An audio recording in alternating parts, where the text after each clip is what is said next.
মিয়ানমারের মংডুর নলবুনিয়া গ্রামের বাসিন্দা মোহাম্মদ হানিফ মিয়ানমারের সংঘাতের জেরে গত ৮ আগস্ট পালিয়ে এসে এখন পরিবারের ৮ সদস্য নিয়ে আশ্রয় নিয়েছেন টেকনাফের ২৫ নম্বর ক্যাম্পে। তিনি বলছিলেন কি কারণে পালিয়ে এসেছেন আর কিভাবে এসেছেন। বুমারের গুলি মারের আর সহ্য করে না আলাদা মাঝে এটা বেশি অনেক খরচা করে আর ঈদে আলাদা ১৩ জন আসছিলাম, ১৩ জনের মাঝে আছে ৮টা জন দাদা আর বুড়ো তুড়ি হয়েছি আর দাদা ৫ জন দাদা আর তুই না ভাই। শুধু মোহাম্মদ হানিফ নন, কক্সবাজারের টেকনাফের ২৫ নম্বর ক্যাম্পে মিয়ানমার থেকে পালিয়ে এসে আশ্রয় নিয়েছেন অনেক রোহিঙ্গা।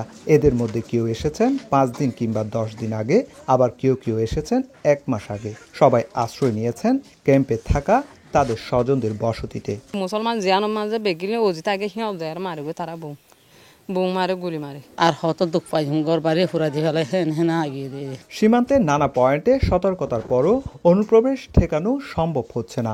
অনুপ্রবেশ করার রোহিঙ্গাদের দাবি, দুপারে সংঘবদ্ধ দালাল চক্রের হাত ধরে অর্থের বিনিময়ে রাতের আঁধারে অনুপ্রবেশ করছেন তারা। বার্মার হেকুলো আছে দালাল, বাংলাদেশের হেকুলো আছে। বার্মার হেকুলো হিনে ১০ লাখ টিয়ালা হেনতে আই ফারে বাংলাদেশের হিনে ২০,০০০ তো হিন দি ফাইলে আই ফারে দিনে ফাইলে আয়না ফারে ৩০,০০০ টাকা ধরে নভাড়া দি মেন্ডর তুলতে।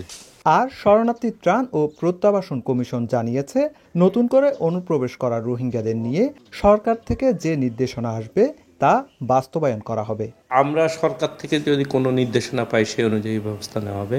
ক্যাম্পে যারা প্রবেশ করেছে তারা আশ্রয় নিয়েছে সে সম্পর্কে আমি আগেও বলেছি, তারা আত্মীয়স্বজন, সে সম্পর্কে আমরা আমাদের কর্তৃপক্ষ নির্দেশনা পেলে সে অনুযায়ী কাজ শুরু।